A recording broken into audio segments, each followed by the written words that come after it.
Fala galera, aqui é o Mr. Anderson. A melhor aposta da sua carreira começa hoje. Eu convido você a entrar num seleto grupo de pessoas que são procuradas pelas grandes empresas. Vem trabalhar com programação e ganhar bem.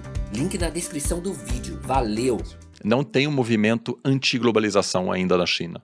Então eu acho que é a princípio que vai se manter bastante aberta. Vocês conseguem, por exemplo, lógico que é sempre um desafio, mas há um porquê dessa pergunta. Vocês olham 15 anos para o futuro, vocês imaginam a China sem uma liderança do Partido Comunista Chinês? Vocês acham que o partido vai cair ou vai se manter por mais 15 anos? Primeiro que eu acho 15 anos um período muito curto.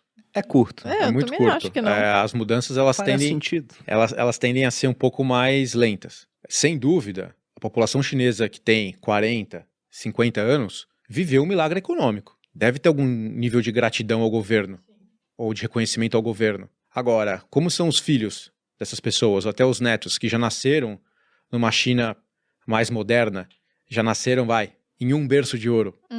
Talvez o nível de gratidão não seja o mesmo. Talvez o nível de contestação seja maior. O vínculo já é diferente. Talvez 15 anos seja um período muito curto, mas talvez em 50 anos a gente possa ter uma pressão sobre esse modelo.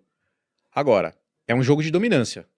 É um jogo de xadrez, no final das contas. E esse conflito eu acho que vai continuar. Desde que o mundo é assim, né? E geralmente quem ganha no longo prazo não é o mais forte, não é o mais inteligente, é o mais adaptável. E eu acho que isso é claro para o governo chinês, quais são as adaptações necessárias nesse pulso para eles sobreviverem no jogo. Eu não acredito num modelo em que simplesmente eles vão virar as costas e falar assim, my way or no way. Então, meu jeito ou sem conversa. Porque o mundo vai reagir, né? A China não vai conseguir avançar nesse plano de expansão com essa mentalidade. Então, eles vão precisar se adaptar, ceder, achar o ponto ótimo entre manter essa mentalidade, manter essa ideologia, que há tantos anos prevalece no país, e ao mesmo tempo jogar o jogo do mundo moderno. Você vai dizer que não tem capitalismo na China? Você vai dizer que a China não é globalizada? Os caras estão de Gucci dos pés à cabeça em tudo quanto é Pois é. lugar do mundo. Você olha um fácil chinês, um reconhecer no bicho aeroporto. todo de Gucci, dos pés à cabeça. Então eu acredito muito num lugar ao meio, em um ponto de balanço. Eu não vejo assim, um cenário de ruptura. Eu acho que o mundo ele é tão integrado, ele é tão entrelaçado, que a ruptura vai machucar, no final das contas, acima de tudo, a própria China, né? Mas, sem dúvida, um jogo de xadrez. Questionamentos complexos, uma rede complexa de tópicos, em que, aos poucos, eles têm tentado endereçar. A questão das Big Techs, eu vou tentar fazer um contraponto para fins de exemplo, até de reflexão. Talvez a situação tenha saído do controle com as Big Techs nos Estados Unidos.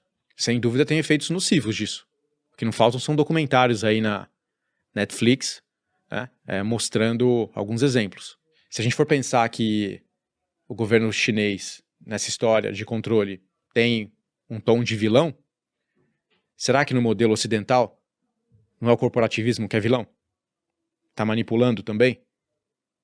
Quem vai manipular os nossos dados como usuários? Onde que é menos pior? É uma empresa ou é um governo?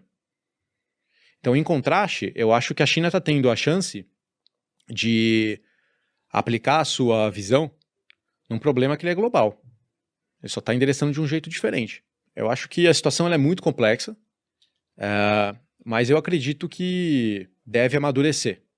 Não vai ter grandes rupturas e também não vai ter uma virada de costas para o mundo, porque o mundo depende da China, mas a China também depende do mundo.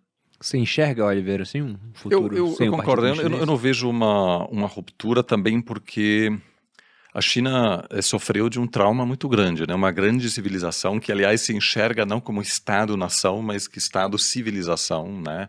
Que é algo um pouco mais longo prazo, algo que é uma diferenciação muito menos clara entre governo e Estado, né? A gente tem o Brasil, a gente tem governo, não é a mesma coisa.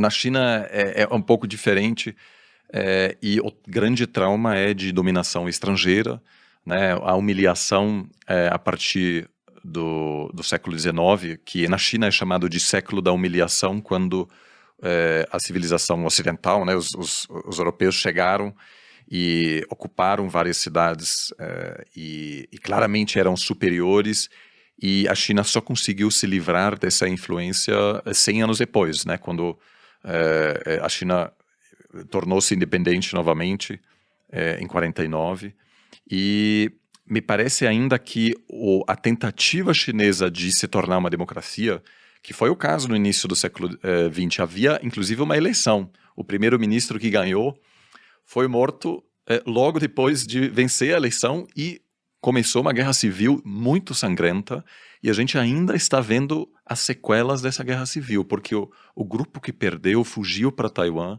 e até hoje não aceita a autoridade de Pequim. Então, de certa maneira, Mais um T. Olha os aí, tá tudo chineses... certo. Até hoje já estava, né? já Chiang Kai-shek foi para lá depois. Né? A China ainda não superou as sequelas da guerra civil, de certa maneira, precisa integrar Taiwan para finalizar esse capítulo e ainda é um estado muito inseguro. Então, quando alguém chega e diz, vocês querem trocar o partido ou democracia multipartidária, imediatamente vem imagens de uma China dividida que precisa defender o seu lugar, que, vamos lembrar, só é aceito como ator internacional há muito pouco tempo. Né? O Brasil começou a reconhecer a China como governo legítimo só nos anos 70. Então, a insegurança, o medo da China não perder seu lugar no mundo ainda é muito grande. Então, eu acho que tudo isso beneficia ao Partido Comunista para justificar por que é preciso manter esse sistema político altamente centralizado, para manter a ordem, basicamente, porque essas memórias de guerra civil ainda são muito presentes.